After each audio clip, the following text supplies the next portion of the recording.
कविता की शेष पंक्तियों की व्याख्या इस प्रकार है। खैर पैर की जूती जोरू, न सही एक दूसरी आती, पर जवान लड़के की सुध कर, सांप लौटते फटती छाती। यहाँ पर किसान कह रहा है, किसान का वक्तव्य है कि खैर पैर की जूती जोरू, न सही एक दूसरी आती। यहाँ स्त्रियों की स्थिति के बारे में, तत्कालीन समाज में स्त्रियों की स्थिति थी उसके लिए कहा है। जोरू माने पत्नी, स्त्री। किसान अपनी बहू के लिए ही यह वक्तव्य कह रहा है कि पत्नी मर गई तो मर गई, उसका मरना इतना कष्टकर भी नहीं, और वैसे भी वह तो पैर की जूती ही थी, वो मर भी गई। अगर मेरा बेटा जीवित होता तो मैं उसके लिए दूसरी पत्नी ले आता। पर जवान बेटे की सुध कर, सांप लौटते फटती छाती। परंतु जब उसे अपने जवान बेटे की याद आती है तो उसकी छाती फटने लगती है और उसकी छाती पर मानो सांप लौटने लगते हैं। बेटे को किस प्रकार साहूकार के कारिंदों ने लाठियों से पीट पीट कर मार डाला, यह दृश्य किसान के सामने अभी जीवित है। इसलिए उसकी याद आते ही उसका मन पीड़ा से भर उठता है। यहाँ सांप लौटना, छाती फटना, यह मुहावरा है, मुहावरेदार शैली का यहाँ प्रयोग है।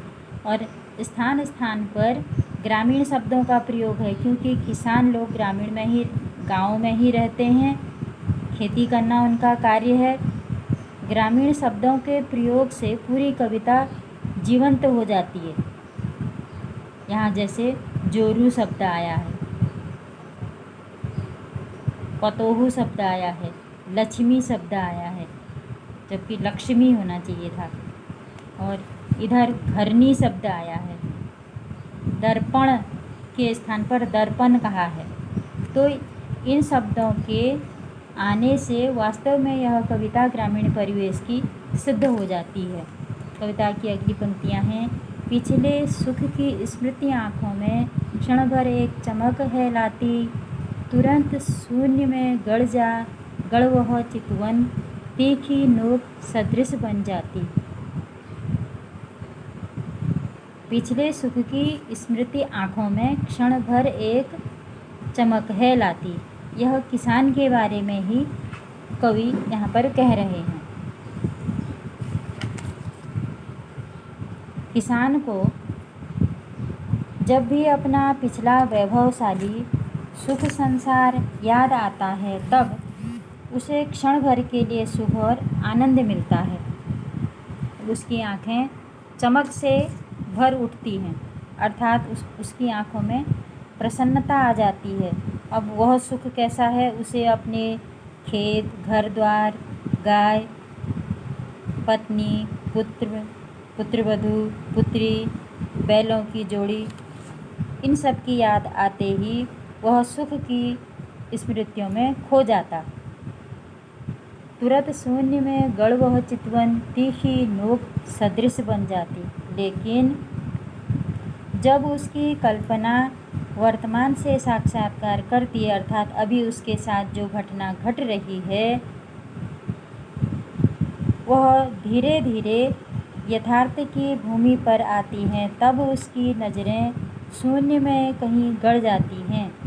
उसकी आँखों में एक एक करके वे सब जीवित होने लगते हैं जो अब उसके जीवन में कहीं से कहीं तक नहीं है, अर्थात उसकी पत्नी, पुत्री, पुत्र, पतोहू, बहू यानी गाय, बैलों की जोड़ी, घर द्वार, हरे भरे खेत, यह अब किसान के पास नहीं है।